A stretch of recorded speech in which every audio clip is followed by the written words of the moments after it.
Podcasting from the DC metro area, you are listening to the Association Chat podcast. I'm the host and producer of Association Chat, KiKi L'Italien, and every week I try to bring you the best and the brightest minds to talk about topics that will help you improve some facet of what you're trying to do with your next project, job, career, or life. It's all about getting stronger here on the chat. Oh, and a quick disclaimer. The content of this podcast, website, and any other area connected to Association Chat is my opinion alone, and please take it as such. While I try to bring on experts and thought leaders to help guide you, none of the information here should replace legal or any other advice that you might need. Please use common sense and personal responsibility when acting on any information gathered here. So with that, I hope you'll sit back, relax, and enjoy this episode of Association Chat. Hi, everyone. Welcome. It is that time. It is that time of the week when we all come together for another great edition of Association Chat. Welcome to Association Chat, your weekly online discussion for the association community, where we warm ourselves by the virtual fire with the topics of the day, welcoming thought leaders and trailblazers alike to join up in this online home for the community. I'm the host and producer of Association Chat, KiKi L'Italien, and I want to give a shout out to our wonderful sponsor, Fontiva, the AMS for Innovation, for their ongoing support of Association Chat and this community. If you're on Crowdcast, you can click the little call to action button to check out Fontiva. Go check out their blog for the association community. And if you're listening to this later on iTunes or Google Play, you can just visit fontiva.com. Now, for this episode of Association Chat, we are talking with Adrian Segar about what he has called the meeting industry's biggest dirty secret. Adrian is not only a friend of mine, but an innovator, a speaker, and he talks all about participant-led event design. He facilitates opening and closing plenaries.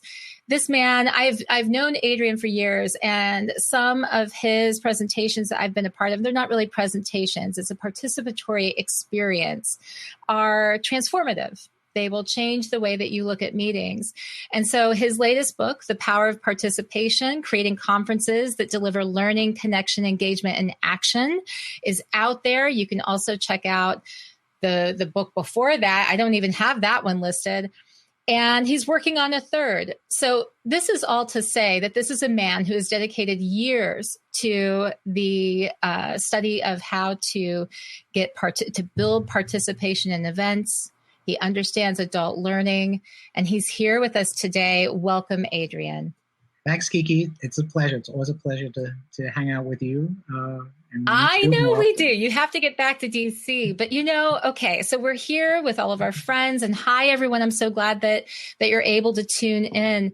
And you're talking about the meeting industry's biggest dirty secret. And let me tell you that when I first ran across this post that you wrote was shared by, I don't know, I don't even remember where I saw it, but it was posted on social media somewhere.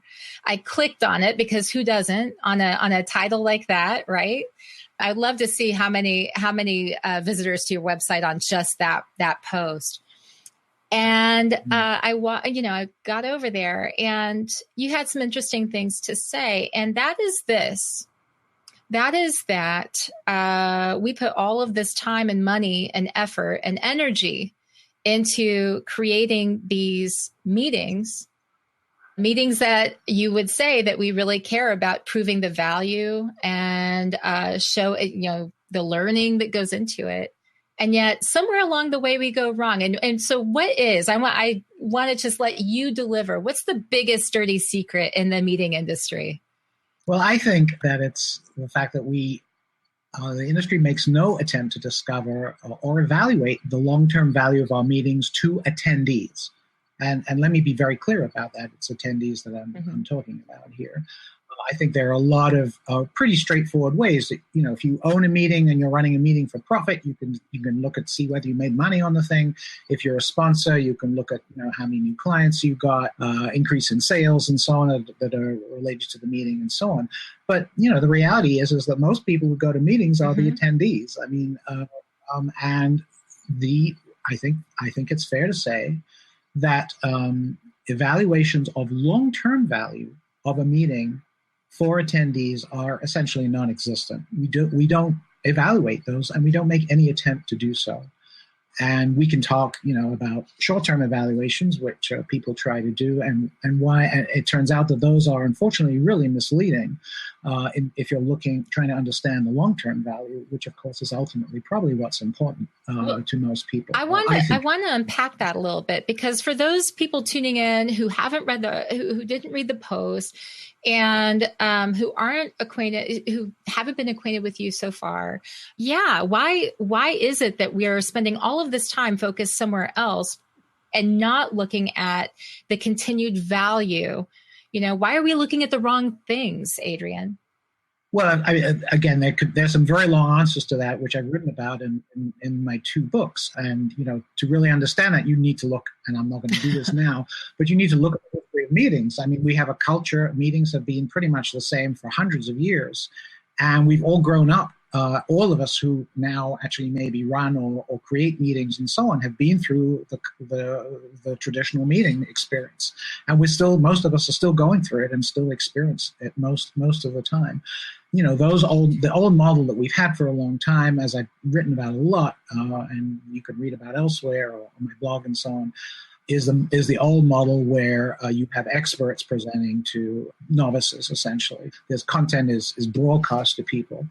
Those models, unfortunately, aren't relevant anymore. And they're also in danger because we have a wonderful mechanism these days for providing that kind of content called the internet. We can watch a video of the best expert on a topic on YouTube or on an association website anytime we want to. We don't have to go to a meeting to get content broadcast anymore. So I think, a good answer to the question is you need to go back to the central question. I'm going to ask you a question, KiKi. So, which is a pretty basic question, which is, why do people attend meetings? Why do you go to meetings? Why do you go to meetings? So the answer to that question has changed over time for me. And I think that it's the same reason that a lot of people do. I used to go to meetings in order to not just learn, but it was really about the networking. It was about meeting other people in my field who I thought could somehow expand my knowledge and also help me find maybe the next position, the next job.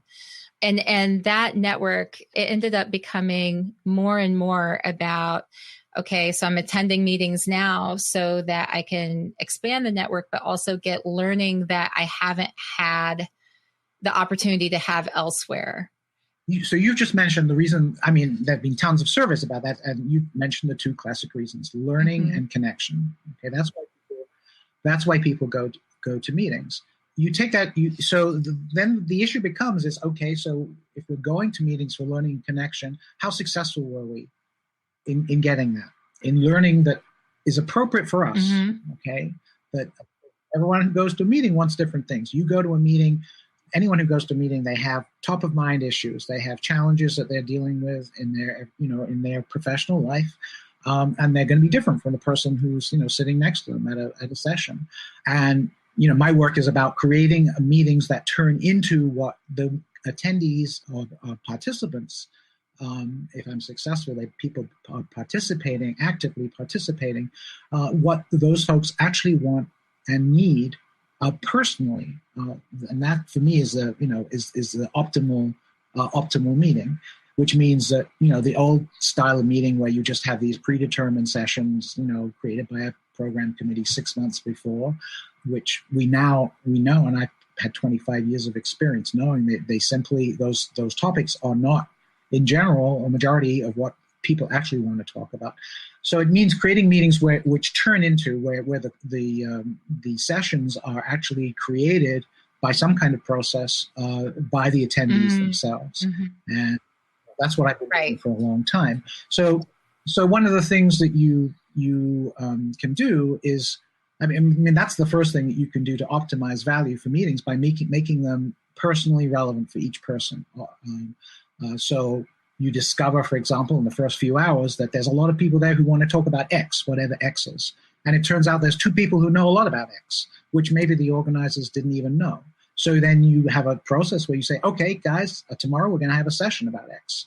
And bingo, you've created something that is valuable for an optimum number of people, which you couldn't have done in advance because no one knew that was even a topic of.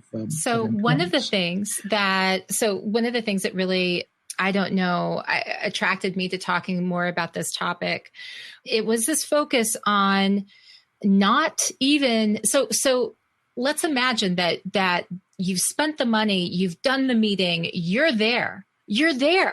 That decision's already been made. I mean, the unconference hasn't happened, or it has, whatever.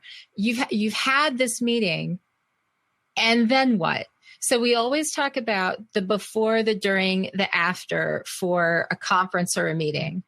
And what I was drawn to was that you were saying, now wait, what happens when most conferences end or most meetings end? And it's like, if there's an after, and it's like some sort of like survey that is like a Survey Monkey type survey, or if there's an after, it's marketing for the next year. What we're not seeing is we're not seeing continued learning, right? Right. And the way that happens, I mean, all this is, everything that I try to do is related. If you do a better job at building what I would call community at an event and engagement, and you have the group maybe talk about outcomes, group outcomes, as well as personal outcomes as well, you'll have a much more, you've built something at the event. I personally believe that face-to-face events are the most powerful way that you can have a community, an association community built. And you're right. After the event is not going on anymore. What do you do?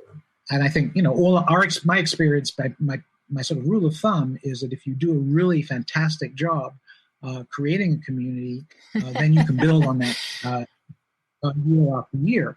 But the issue is what happens in between. And one of the things that I think is crucial in understanding how to continue to build that community and to create connection that lasts until the next time you meet again, because hopefully if your event is successful, you want to meet again and want to learn new things and see those friends and those connections that you've made.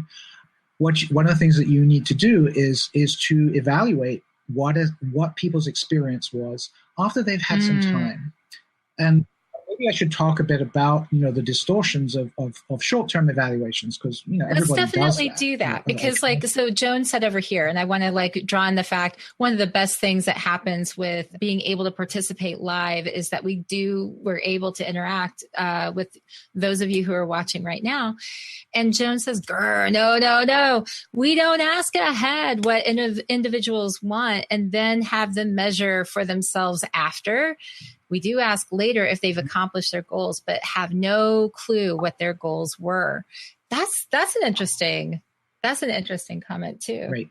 Okay, so what I do in the events that I do is that I have the last two sessions I typically will run are a personal introspective, which is a process I take people through. It's a part individual and part small group process, where people work out what they want to do differently in their professional lives as a result of going to that event. And they write it down, and I have a whole process that I lead people through. And then there's a second piece where they can talk about that in small group, get support. It helps to reinforce the likelihood that those things will actually happen. So at that moment, we know what those goals are at the individual level. The last session I always run is what I call a group spective, which is a group evaluation. It always starts with a public group evaluation of the event. And we talk about what was great about it, and then we talk about what you would change. And the interesting thing about the change part is that often brings out group goals, group outcomes that the group as a whole can look at and maybe work on next steps and so forth. So, I mean, I agree with Joan. It's really important to understand what those goals are, and the processes I use at my events allow people to figure out those goals individually and collectively during the event. So the answer to her